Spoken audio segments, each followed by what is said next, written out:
this morning. But the culture is collaborative. It's focused on high expectations for all students. And really, as John Hattie talks about, the leader of the school enables the conversation to really focus on learning dilemmas so that classrooms are always focused on improving, getting better on behalf of the students that we're serving. And if you look at some of the data from the Wallace Foundation, 25% of the gains in schools can be directly attributed to principals. We know teachers, absolutely, they're number one, but principals are also critical in this conversation. We also know that they account for 2 to 7 months of added learning per school year, and that we can, through effective leadership, increase student scores on standardized assessments as well. So it's absolutely critical that we're doing that. And the other piece that's really important is to think about who's inspiring.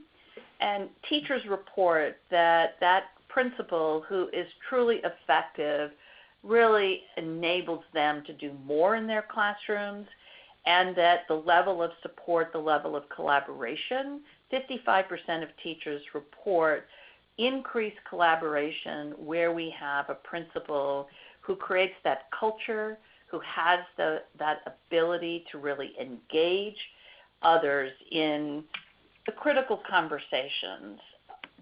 So how do we build those skills, and what are those skills?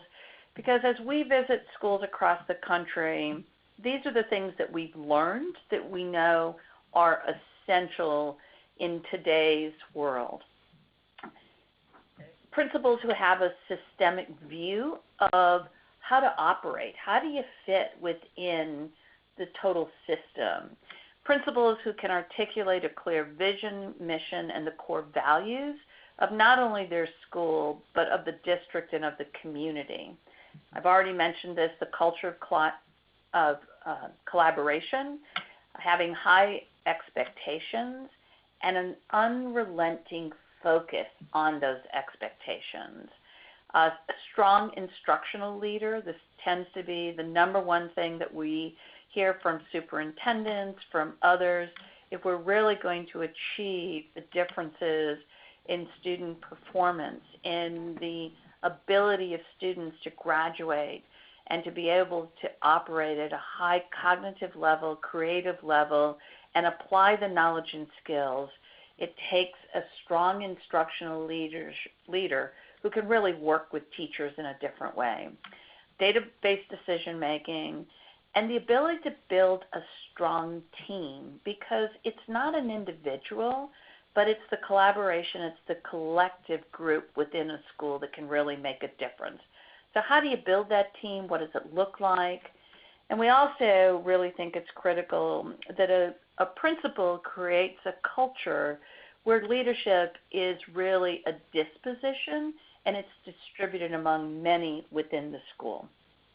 And of course, strong communication skills. So I want to talk about these critical skills. This is the first of a two-part series. The second part will be happening on Friday morning at 10 a.m. So we're going to focus today on the system, building the vision about the culture, and then on Friday I'll spend a little bit more time building the team, decision making, and what are the critical things that we're learning about communication and thinking differently about those communication skills. So part of this framework, we really do believe it's absolutely critical that we build a support system for principals within our schools, and we tend at the International Center to really focus in on executive coaching. And the very first thing that we encourage principals who are in this role, individuals who are aspiring to be a principal, really take a look at and do a self-reflection, and there's some tools that I'll mention that we encourage you to use. But so what is the disposition of the principal or an aspiring principal? What is your style? How do you engage with others? So it's really important to spend some time reflecting on who you are, what your leadership style is. We also really encourage, as you're thinking about a systemic approach to supporting and growing principles for the future, so what is your culture? What exists currently? And to do a needs assessment to get a sense. And this needs assessment really should be a collaborative process with input from teachers, from students, from others, parents if you can, so that you get a real good sense of what are the different perspectives around the culture of the school. And then we encourage you to really think about building a foundation with principals, and I'm going to talk about what that foundation should look like. And then we know that what really makes a difference is ongoing executive coaching that really focuses in on the strengths and the gaps of the principal. And of course, you want to monitor and keep track of progress as we're moving forward. So the first piece that I'd like to share with you today is how do you think about the system? And at the International Center, Bill Daggett is our founder and chairman, and Bill created the Daggett system for effective instruction, really based and founded on the good research that we know about systems in schools and how we want to be able to look at that. We talk about, and at the center of the diagram you see student achievement. It's really about rigorous learning for the adults, for students, and what are we going to do and how do we build a system to make sure that that's happening. And then around the student, we want to make sure there's effective instruction that is happening. And then there's three critical components that we're going to talk a little bit about: organizational leadership, instructional leadership, and teaching, and the critical role that the leader in the school plays in helping to really build this system focus. So as we talk about organizational leadership, it really is the ability to create that shared vision and a culture for success. And what are those organizational systems that have to be aligned with the vision? And we'll talk about that a little bit more in a minute.